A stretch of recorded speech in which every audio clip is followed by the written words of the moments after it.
3.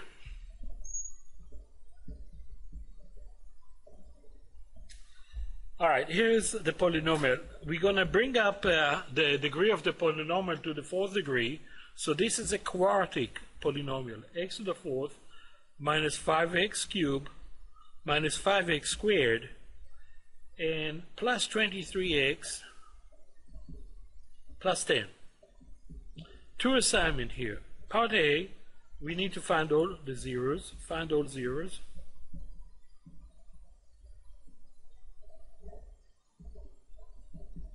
In part B, we want to sketch a graph.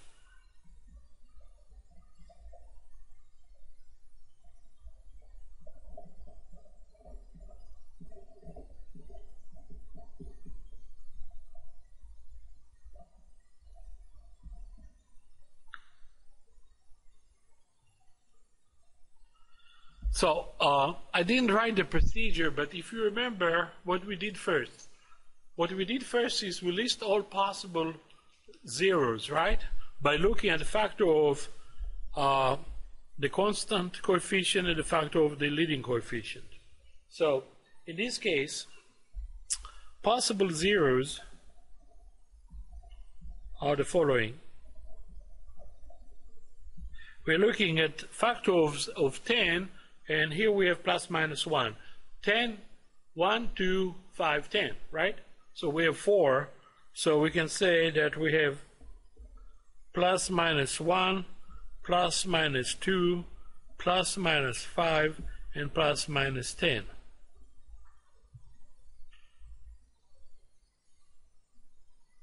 And now we need to test. Again, one way is, remember the first example where we took like the first 0, x equals 1, we plugged it in, and we got 1 minus 5, that's negative 9, plus 23, that's positive 14, plus 10, positive 24. We know that x equals 1 is not a 0, just by looking at the, you see what I did? This is something that we can do mentally. But let's say if you don't see it, it's no big deal. You go ahead and put the coefficient. Are we missing anything? No, we have 4, 3, 2, 1, and 0. So we have 1, negative 5, 23, and 10. So for 1, even though I know it's not a 0, as I said, just I substitute x with 1, and I came up with 24. Let's see how it works. Drop the 1, right? 1 times 1 is 1. Negative 5 plus 1 is negative 4. Negative 4 here. 1 times negative 4. Negative 5 and negative 4, negative 9. 1 times negative 9, 14. 14 and 10, 24. No 0, x is not equal to 1. Okay? So we'll go to x equals 2. Okay? Maybe 2 has the ticket. So 1, negative 5, 23, and 10. Drop the 1. 2 times 1, 2. Negative 3. 2 times negative 3, negative 6. Negative 5, negative 6, negative 11. 2 times negative 11, negative 22. 23, negative 22 is 1. 2 times 1 is 2. And we have 12. X is not 2. Wow. 2 strikes. Let's try one more time. We can have, how many strikes we can have? 1, 2, 3, 4 times 2. We can have 8 strikes. So 8 possible zeros. All we need is 1 to reduce it. Okay, so let's try 5. I bet 5 will do the trick. At least 5 did the job at 8 o'clock in the morning. Okay, drop the 1. 5 times 1, 5. Negative 5 and 5, 0. 5 times 0, 0. Negative 5 and 0, negative 5. 5 times negative 5, negative 25. 23 and negative 25, negative 2. 5 times negative 2, negative 10. 10 and negative 10, 0. Bingo. So x equals 5 is a 0. So, what comes out after we factor the first zero? We have the following. P of x equals to the factor x minus 5, that's this 0, and then what's left is, let's see, we started with the quartic, so now we have cubic. We have x cubed plus 0x squared minus 5x minus 2. Right? So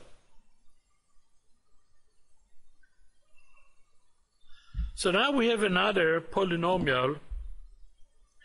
We need to factor x cubed minus 5x minus 2. Possible zeros of x cubed minus 5x minus 2.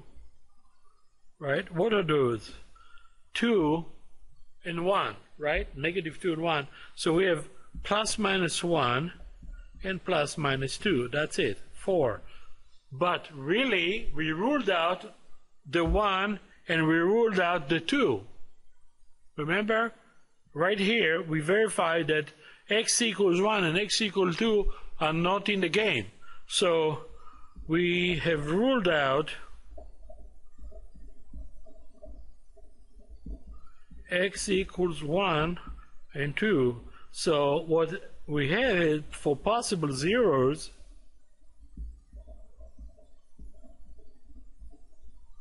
only negative 1 and negative 2. That's all we have.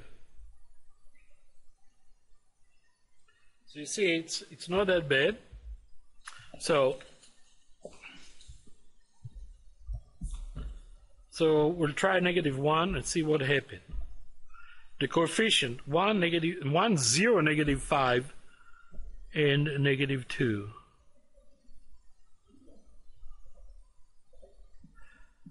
Don't forget that you have a missing term. You don't have the x squared terms. This is like missing a place value. It's like having a 0 in the place value of a decimal number. Okay, so now we drop of a base 10 number. We drop 1 times negative 1 times 1, negative 1, negative 1 here, 1, negative 4, 4, 2, no go. Okay, so x is not equals negative 1. What's left is negative 2. You want it back, this page? Yay or nay? Nay. So we test the negative 2. 1, 0, negative 5, negative 2. Negative 2, negative 2, 4, negative 1, negative 2 times negative 1, positive 2, 0. There you have it. So x equals negative 2. So here we have another factor. So now we have p of x equal. We had before x equal, what did you have before? X minus 5. And now you have x minus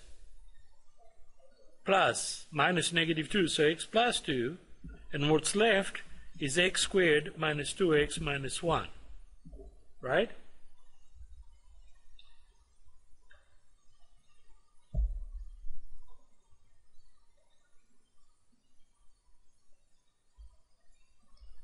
So, what do we do with this one?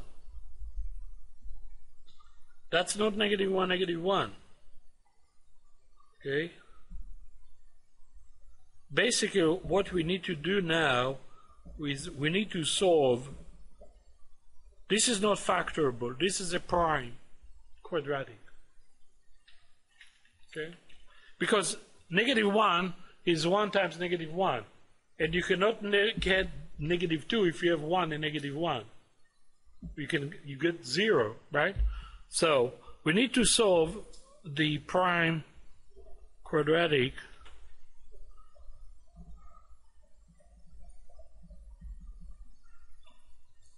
x squared minus 2x minus 1 equals 0.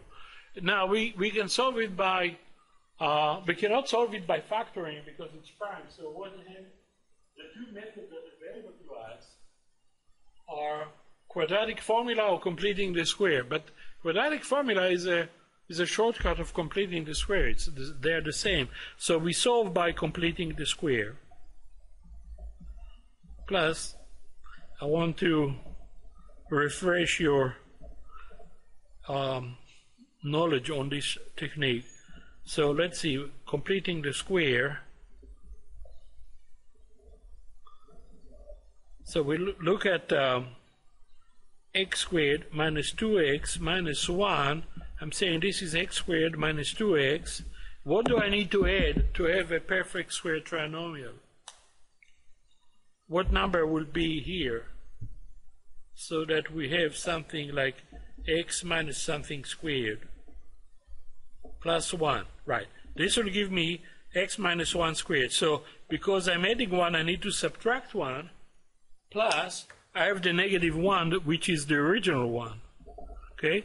So like so. So this is the addition, and this is the original one. So we end up having x minus 1 squared minus 2 equals 0.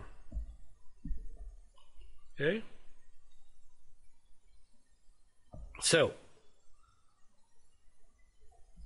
or x minus 1 squared equals 2, and then x minus 1 equals plus or minus square root of 2, and finally x equals 1 plus or minus square root of 2. So we have two additional zeros. Those are non-rational. Those are irrational.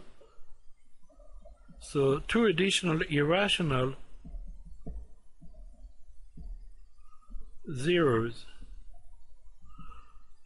X equals 1 plus square root of 2, and x equals 1 minus square root of 2. Okay, so now the zeros to complete the answer, the zeros are x equals, we started with 5, we have negative 2, we have 1 plus square root of 2, and we have 1 minus square root of 2. Those are the zeros.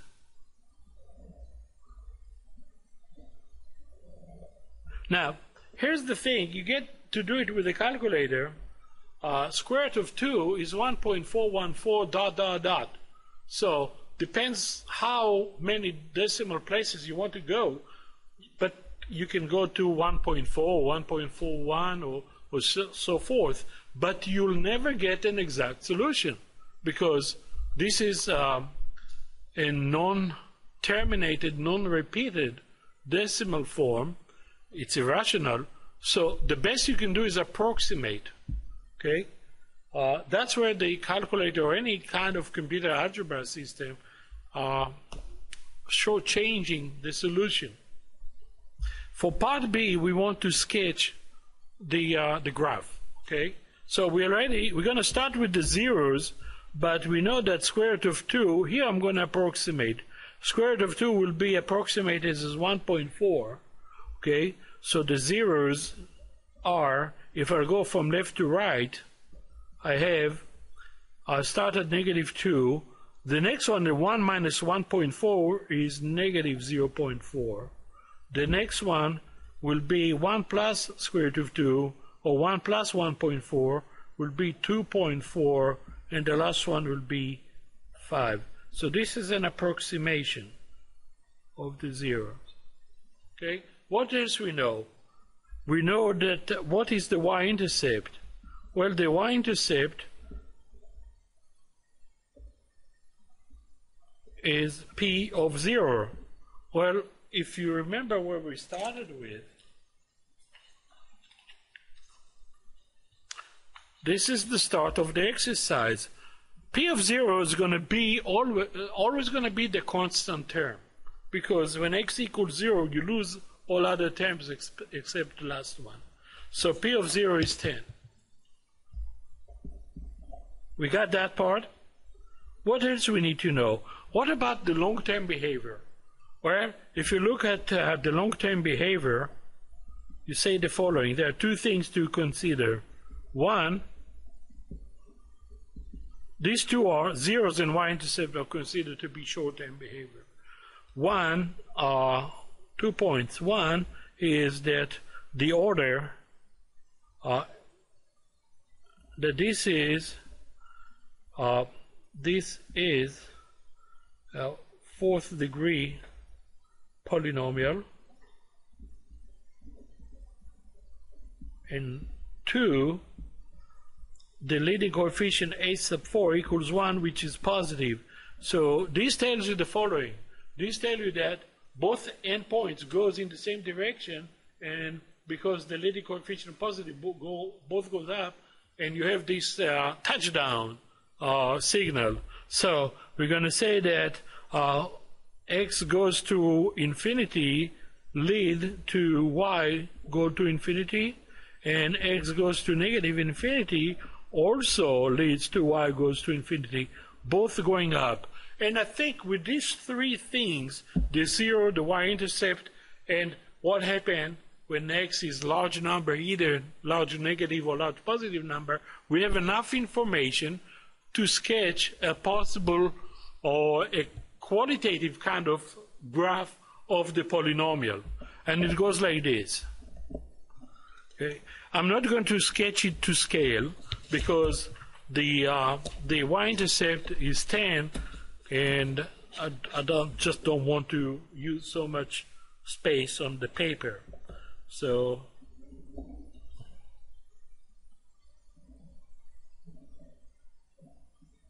here's a sketch of the polynomial, not to scale.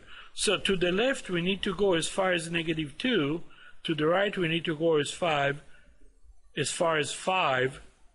Okay, so the zeros, I go from left to right. I have a 0 at negative 2, and I have a 0 at negative 0.4. I have a 0 at 1.4, and I have a 0 at 5. Okay, I have y-intercept at 10. Let's say this is 10. So I have y-intercept right there. I told you it's not to scale. And I go, when x goes to infinity, y goes to infinity, so I'm coming from way up here, like so, and I end up going way up here as well. So this is the end behavior. What happened in between? Well, I have those zeros, and so it's going to look like this. Notice that none of them is a repeated zero, so all of them go across, like so.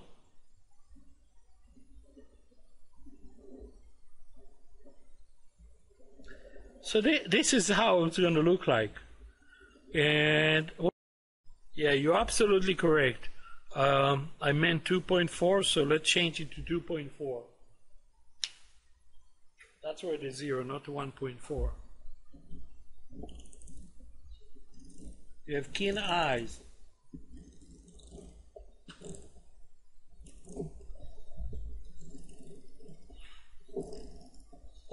Okay, so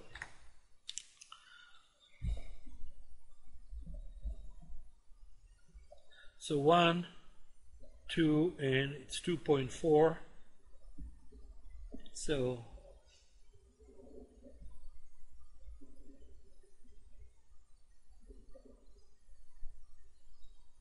I think it goes like this.